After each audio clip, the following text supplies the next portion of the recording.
Good morning. स्वागत है आप सभी का एग्ज़ाम की बात यूट्यूब चैनल पर। आज है 25 सितंबर 2020 और आज मैं आपके लिए लेकर आया हूँ 25 सितंबर 2020 से जुड़े करंट अफेयर के महत्वपूर्ण प्रश्न, साथ ही 25 सितंबर से जुड़े ऐतिहासिक महत्वपूर्ण तथ्य। साथ ही आज की वीडियो के अंत में आप सभी के लिए एक छोटा सा टेस्ट है जिसमें कुल 3 प्रश्न होंगे। आप सभी को इन तीनों प्रश्नों के उत्तर कमेंट बॉक्स में देने हैं। तीनों क्वेश्चन बहुत ही इंपॉर्टेंट है, तो आप सभी इन तीनों प्रश्नों के उत्तर कमेंट बॉक्स में ज़रूर दीजिएगा। तो चलिए शुरू करते हैं।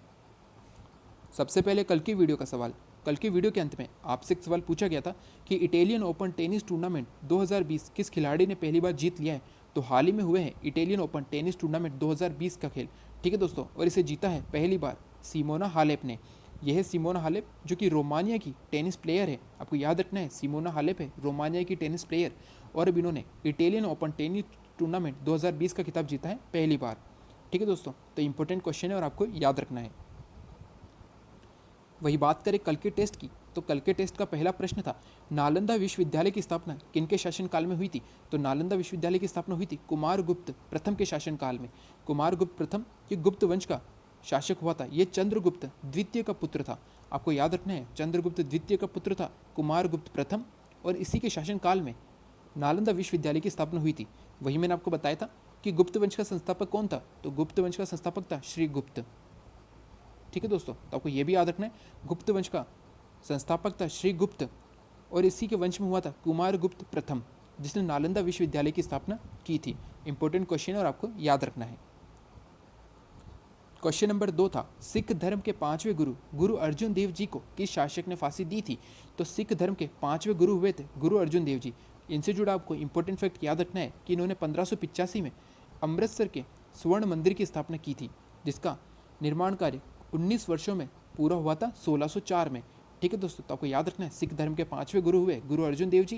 इन्होंने 1585 में स्वर्ण मंदिर की स्थापना की थी, और इन्हें फांसी दी थी मुगल वंश के चौथे शासक जहांगीर ने। जहांगीर जो कि मुगल वंश का चौथा शासक हुआ, यह अकबर के पश्चात मुगल वंश का शासक बना था। तो इसके बारे में आपको बता देता हूँ कि जहांगीर का बड़ा पुत्र था खुसरो। इसके बारे में आप जानते होंगे, जहांगीर का बड़ा पुत्र था खुसरो। इसका एक और पुत्र था शाहजहां, जो कि जहांगीर के पश्चात मुगल वंश का शासक बना था। तो हुआ ये था कि खुसरो ने, जो कि जहांगीर का बड़ा पुत्र था, इसने उस समय विद्रोह कर दिया था। ठीक है दोस्तों, और इसे संरक्षण दिया था गुरु अर्जुन देव जी ने, जो कि सिख धर्म के 5वें गुरु थे। जिसके पश्चात जहांगीर ने खुसरो को तो अंधा करवा दिया था, और इसने गुरु अर्जुन देव जी को फांसी दे दी थी। तो आपको याद रखना है, गुरु अर्जुन देव जी को फांसी दी थी जहांगीर ने।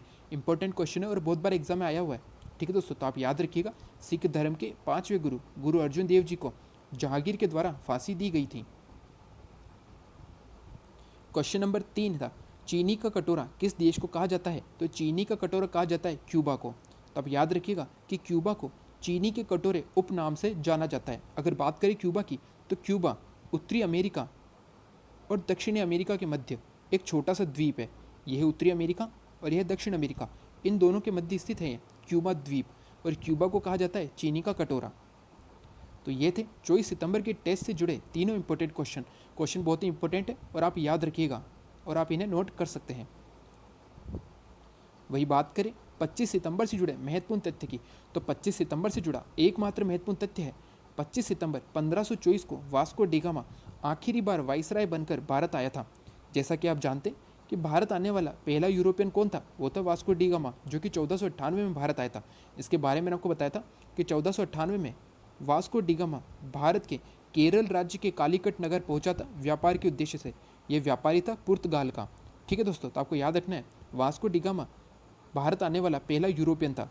और वही आपको याद रखने कि पहले यूरोपियन कौन थे, तो वे थे पुर्तगाली, जो कि भारत आए थे, और वास्को डिगामा था पुर्तगाली। तो आपको पूरा याद रखना है कि 1498 में भारत आने वाला पहला यूरोपियन था वास्को डिगामा, जो कि पुर्तगाली था।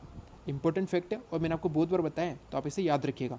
साथ ही आपको ये भी याद रखना है कि 24 सितंबर को आरती शाह जी को 80वीं जयंती मनाई गई है। आपने ये नाम सुना होगा, आरती शाह। ठीक है दोस्तों, इसके बारे में मैंने आपको पहले भी बताया था कि आरती शाह जी थी इंग्लिश चैनल तैर कर पार करने वाली पहली भारतीय महिला। इंपॉर्टेंट क्वेश्चन है और बहुत बार एग्जाम में आया है कि इंग्लिश चैनल पार करने वाली प्रथम भारतीय महिला कौन थी, तो वे थी आरती शाह जी। ठीक है दोस्तों, इनका जन्म हुआ था 24 सितंबर 1940 को। 24 सितंबर 1940 को कोलकाता में आरती शाह जी का निधन हुआ था, और ये इंग्लिश चैनल तैर कर पार करने वाली पहली भारतीय महिला थी। और इनसे जुड़ा आपको सबसे इंपॉर्टेंट फैक्ट याद रखना है कि 1960 में इन्हें पद्मश्री से सम्मानित किया गया था। जैसा कि आप जानते हैं कि भारत के कुल 4 सर्वोच्च भारतीय नागरिक सम्मान है। सबसे बड़ा है भारत रत्न, उसके बाद है पद्म विभूषण, फिर है पद्म भूषण और चौथा है पद्मश्री। और पद्मश्री से सम्मानित थी आरती साहा जी। साथ ही आपको याद रखना है कि ये पहली महिला खिलाड़ी थी भारत की जिन्हें पद्मश्री से सम्मानित किया गया था। ये सबसे ज़्यादा इंपॉर्टेंट फैक्ट है। और आपको याद रखना है कि पहली भारतीय महिला खिलाड़ी कौन थी जिन्हें पद्मश्री से सम्मानित किया गया था, तो इन्हें 1960 में आरती साहा जी को पद्मश्री से सम्मानित किया गया था और ये पहली भारतीय महिला खिलाड़ी बनी थी। तो ये बहुत ही ज़्यादा इंपॉर्टेंट क्वेश्चन आने वाले एग्जाम के लिए। तो आपको आरती साहा जी से जुड़े ये सभी इंपॉर्टेंट फैक्ट याद रखने हैं। आप इन्हें नोट ज़रूर कर लीजिएगा क्योंकि बहुत ही ज़्यादा महत्वपूर्ण है आने वाले एग्जाम के लिए। तो 25 सितंबर से जुड़े ये इंपॉर्टेंट फैक्ट आपको याद रखना है, साथ ही आपको ये भी याद रखना है। चलते हैं आज के पहले प्रश्न पर। आज का हमारा पहला प्रश्न है, फार्मासिस्ट दिवस कब मनाया जाता है? तो प्रत्येक वर्ष अंतर्राष्ट्रीय स्तर पर फार्मासिस्ट दिवस 25 सितंबर को मनाया जाता है। तो आपको याद रखना है 25 सितंबर को मनाया जाता है फार्मासिस्ट दिवस। चलते हैं अगले प्रश्न पर। क्वेश्चन नंबर 2 है, राफेल लड़ाकू विमान उड़ाने के लिए किस पहली महिला को चुना गया है? जैसा कि आप जानते हैं कि हाल ही में भारत ने फ्रांस से खरीदे हैं राफेल लड़ाकू विमान और इसे उड़ाने के लिए पहली महिला के रूप में चुना गया है शिवांगी सिंह को। यह शिवांगी सिंह जो कि पहली महिला बनी है राफेल लड़ाकू विमान उड़ाने वाली। ठीक है दोस्तों, तो इंपॉर्टेंट क्वेश्चन है आने वाले एग्जाम के लिए और आपको याद रखना है कि पहली महिला के रूप में किन्हें चुना गया है राफेल लड़ाकू विमान उड़ाने के लिए? तो शिवांगी सिंह। बहुत ही ज़्यादा इंपॉर्टेंट क्वेश्चन है और एग्जाम में ज़रूर देखा जाएगा, तो आप इसे ज़रूर नोट कर लीजिएगा। चलते हैं अगले प्रश्न पर। क्वेश्चन नंबर 3 है, अंतर्राष्ट्रीय पत्रिका टाइम्स ने 100 सबसे प्रभावशाली लोगों की लिस्ट में किस भारतीय अभिनेता को शामिल किया है? तो हाल ही में टाइम्स ने 100 सबसे प्रभावशाली लोगों की लिस्ट जारी की गई है जिसमें भारतीय अभिनेता को शामिल किया गया है और वो है आयुष्मान खुराना। इंपॉर्टेंट क्वेश्चन है एग्जाम के लिए और ज़रूर आएगा, तो आपको याद रखना है आयुष्मान खुराना को टाइम्स ने 100 सबसे प्रभावशाली लोगों की लिस्ट में शामिल किया है। चलते हैं अगले प्रश्न पर। आज का हमारा अगला प्रश्न है, हाल ही में सुरेश अंगड़ी जी का निधन हुआ है, ये कैबिनेट में किस पद पर थे? तो हाल ही में सुरेश अंगड़ी जी का, ये थे सुरेश अंगड़ी जी, इनका हाल ही में निधन हुआ है और ये अभी वर्तमान में कैबिनेट में रेल राज्य मंत्री के पद पर थे। इंपॉर्टेंट क्वेश्चन है और आने वाले एग्जाम में ज़रूर देखा जाएगा, तो आपको याद रखना है कि वर्तमान में रेल राज्य मंत्री थे सुरेश अंगड़ी जी जिनका हाल ही में निधन हो गया है। ठीक है दोस्तों, वही आपको याद रखना है। कृषि राज्य मंत्री कौन है? वो है नरेंद्र सिंह तोमर। ठीक है दोस्तों, जिन्हें अब हाल ही में यानी कल ही के वीडियो में मैंने आपको बताया था कि कृषि राज्य मंत्री नरेंद्र सिंह तोमर जी को हाल ही में खाद्य प्रसंस्करण उद्योग मंत्री का अतिरिक्त प्रभार सौंपा गया है। इसके बारे में मैंने आपको बताया था कि खाद्य प्रसंस्करण उद्योग मंत्री थी हरसिमरत कौर जी, जिन्होंने हाल ही में कैबिनेट मंत्री के पद से इस्तीफा दिया था और अब कृषि राज्य मंत्री नरेंद्र सिंह तोमर जी को खाद्य प्रसंस्करण मंत्री के अतिरिक्त प्रभार का भार सौंपा गया है। और आपको याद रखना है हाल ही में सुरेश अंगड़ी जी का निधन हुआ है, ये थे रेल राज्य मंत्री। इंपॉर्टेंट क्वेश्चन है आने वाले एग्जाम के लिए और आपको याद रखने हैं। चलते हैं अगले प्रश्न पर। आज का हमारा अगला प्रश्न है, हाल ही में दुनिया के सबसे लंबे समय तक सेवारत रहे युद्धपोत को सेवानिवृत्त किया गया है, इसका नाम क्या है? तो भारत का सबसे पुराना और दुनिया के सबसे लंबे समय तक सेवारत रहने वाला युद्धपोत था INS विराट।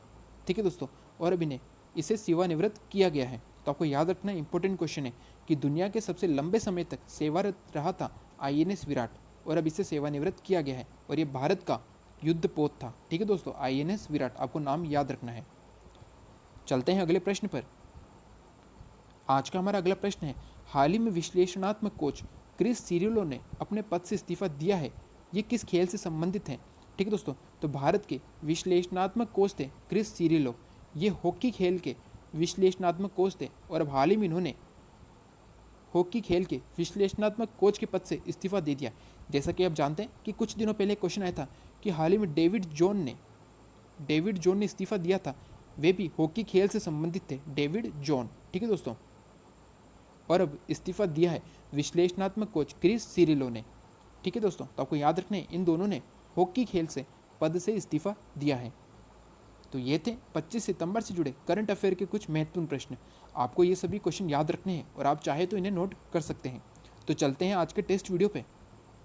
आज के हमारे टेस्ट का पहला प्रश्न है, चंदावर का युद्ध मोहम्मद गौरी ने किससे लड़ा था? यानी कि चंदावर का युद्ध मोहम्मद गौरी और किसके मध्य हुआ था? ये युद्ध हुआ था 1194 में, और इसके बारे में आपको पहले भी बहुत बार बताया। तो इसका आंसर आपको कमेंट बॉक्स में देना है कि 1194 में हुआ चंदावर का युद्ध मोहम्मद गोरी ने निम्न में से किसके साथ लड़ा था। इंपॉर्टेंट क्वेश्चन है और इसका आंसर आप कमेंट बॉक्स में ज़रूर दीजिएगा। क्वेश्चन नंबर 2 है, इंडियन मिलिट्री एकेडमी की स्थापना 1932 में किस शहर में हुई थी। पहले तो आपको ये याद रखना है कि इंडियन मिलिट्री एकेडमी की स्थापना किस वर्ष हुई थी, तो 1932 में। और अब आपको बताना है कि किस शहर में हुई थी। भारत के किस शहर में इंडियन मिलिट्री एकेडमी की स्थापना की गई थी, यानी कि IMA। आपको याद रखना IMA यानी कि इंडियन मिलिट्री एकेडमी की स्थापना 1932 में किस शहर में हुई थी। क्वेश्चन नंबर 3 है, किस संविधान संशोधन के तहत मत देने की आयु को 21 से 18 किया गया था। बहुत ही ज़्यादा इंपॉर्टेंट क्वेश्चन है और बहुत बार एग्जाम में आया हुआ है और बहुत ही महत्वपूर्ण है।